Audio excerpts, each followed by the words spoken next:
Bulldozer ये करेंगे तो हिंदू मुस्लिम हो जाएगा यूपी का चुनाव और बीजेपी की पिच पर चला जाएगा। देखिए, बीजेपी की कोई पिच नहीं है, अब हिंदू भी समझ गए हैं। आप बताइए ना, अगर हिंदुत्व चल रहा होता कार्ड तो बनारस जैसी जगह में 6.5 लाख वोट का मार्जिन घट के 1.5 पे आ गया।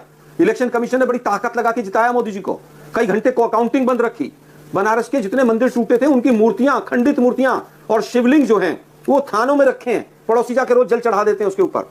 मतलब ये तो हालत इन्होंने हिंदुत्व की कर दी। हिंदू समझ गए हैं, हिंदुओं का सबसे ज्यादा नुकसान अगर किसी ने किया है तो मोदी सरकार। आलोक जी एक जवाब और, उसके बाद आगे जा रहा था। ठीक है, आलोक जी एक जवाब और दीजिएगा। राहुल गांधी के वीडियो बड़े वायरल है, वो कूदने के पानी में मछुआरों के साथ। बीजेपी वाले कह रहे हैं ये मछली पकड़ते रहेंगे, हम वोट पकड़ रहे हैं। क्या जवाब है आपका?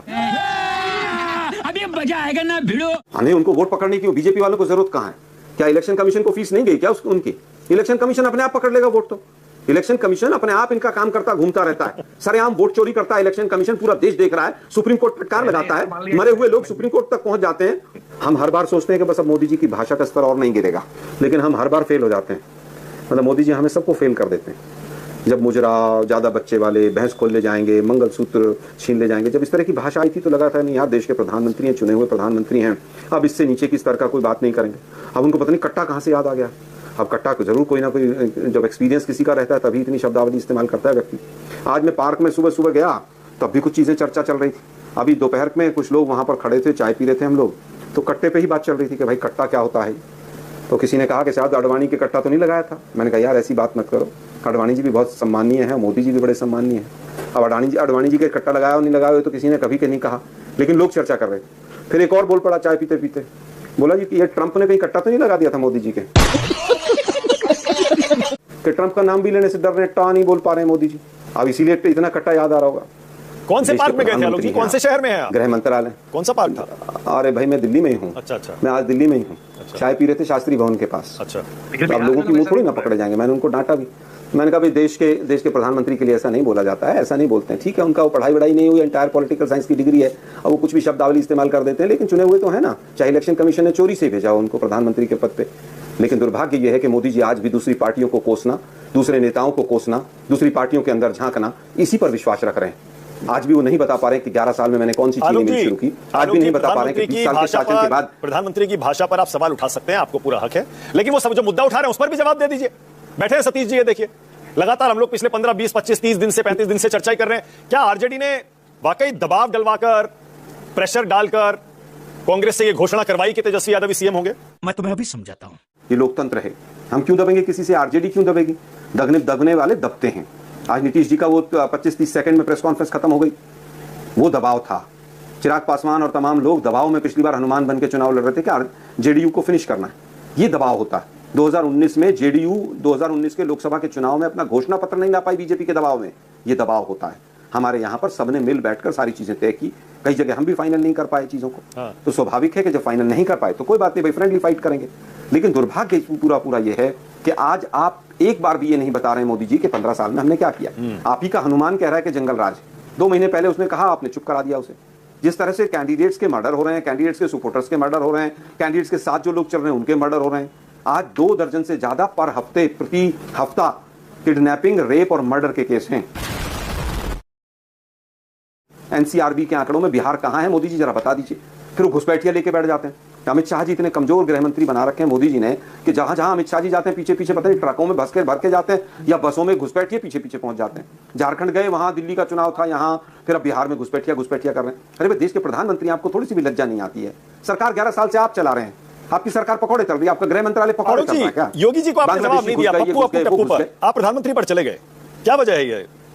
मैंने इतना बड़ा जवाब दिया कि जिसकी जैसी भावना होगी, जिसकी जैसी सोच होगी, वैसी तो शब्द मुंह से निकलेंगे। ये उत्तर प्रदेश में 100 लोग मर गए भगदड़ में, उनका कुछ नहीं पता। हिंदुत्ववादी चेहरा नकाब पहन के वहां कुंभ में 1400 से ज्यादा लोग इलाहाबाद में गंगा जी में बहा दिए इन्होंने, उसके ऊपर नहीं बोलते हैं वो। यहाँ अप्पू टप्पू पप्पू करते घूम रहे हैं। अरे भाई अपना प्रदेश संभलता नहीं है आपसे। एक बाबा जी के उसमें 200-250 लोग एक दूसरे के नीचे कुचल के मर गए, हाथरस के पास एक आदमी का कुछ नहीं। 100 से ज्यादा एसआईटी बन ली पिछले 7-8 साल में, एक एसआईटी का रिजल्ट नहीं आता है। वह बुलडोजर चला दूंगा, मैं ये कर दूंगा, मैं वो कर दूंगा। बेशर्मो शर्म करो शर्म। अपने प्रदेश को संभाल लो। आपके प्रदेश के लोग इजराइल में जाके फौज में भर्ती हो रहे हैं, रशिया में जाके फौज में भर्ती हो रहे हैं। योगी जी आप कभी हनुमान जी की जाति बताते हो, कभी कुछ हिंदू मुसलमान और विभाजन के अलावा कुछ आता नहीं है आप लोगों को।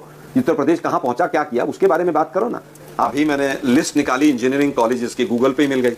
21 इंजीनियरिंग कॉलेज थे सरकारी जो थे, और उसमें से 7 चले गए थे झारखंड में। मैंने लिस्ट भी लिख ली। IMS धनबाद, जब हमने 12वीं की थी तो उसका माइनिंग स्कूल का अलग से वो होता था एग्जाम भी। पटना, रांची, अररिया, सिवान, मोतिहारी, भागलपुर, जमशेदपुर, मधुबनी, और नालंदा यूनिवर्सिटी की जो बात कर रहे हैं, नालंदा यूनिवर्सिटी UPA 2 में उसका पूरा जीर्णोद्धार हुआ था। मेरे बड़े भाई जो JDU वाले हैं ये जरूर जानते होंगे, नीरज जी। क्या बात कर रहे हैं आलोक जी, क्या बात कर रहे हैं? APJ अब्दुल कलाम का वो, अरे भाई गूगल पे, अरे भाई APJ अब्दुल कलाम गूगल का पे वो चले जाइए, गूगल पे चले जाइए, सब कुछ पता चल जाएगा।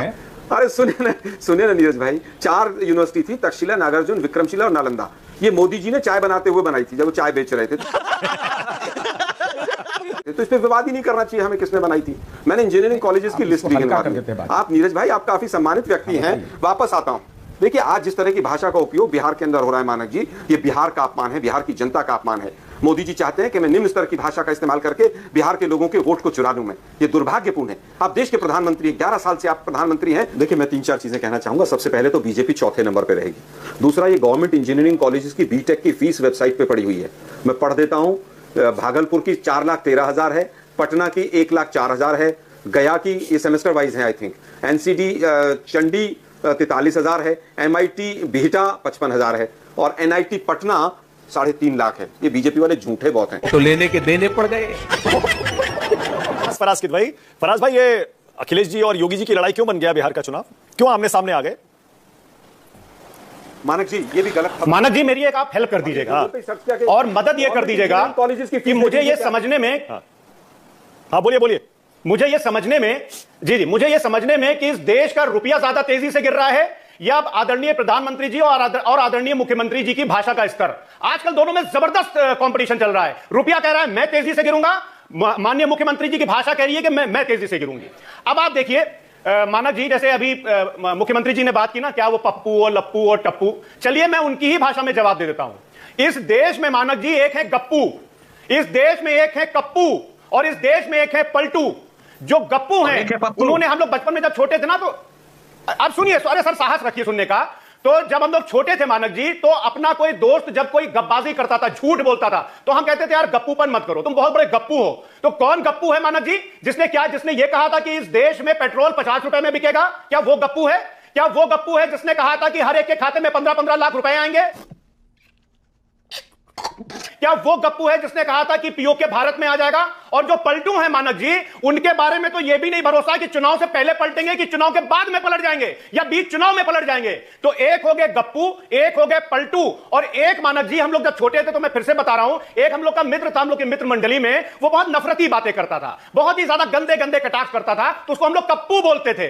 तो मानक जी, कौन इस देश में और कौन इस प्रदेश में कप्पू है जो विधानसभा के अंदर बोलता है कि यहां पर जो गोमती नगर वाला एक हादसा हुआ था जिसमें 13-14 बच्चे थे, उसमें से खाली 2 लोगों के वो कप्पू वहां से नाम लेते हैं। तो गप्पू, पलटू और कप्पू ये कौन है, ये पूरा देश जानता है। लेकिन मानक जी, आज एक हमको बड़ी खुशी है। खुशी ये है कि जिस देश में नाथूराम गोडसे को महात्मा कहा जाता हो, जिस देश में नाथूराम गोडसे को यह कहा जाता हो कि वो देशभक्त है, जिस पटना में गांधी जी के भजन रघुपति राघव राजा राम पतित पावन सीताराम को रुकवा दिया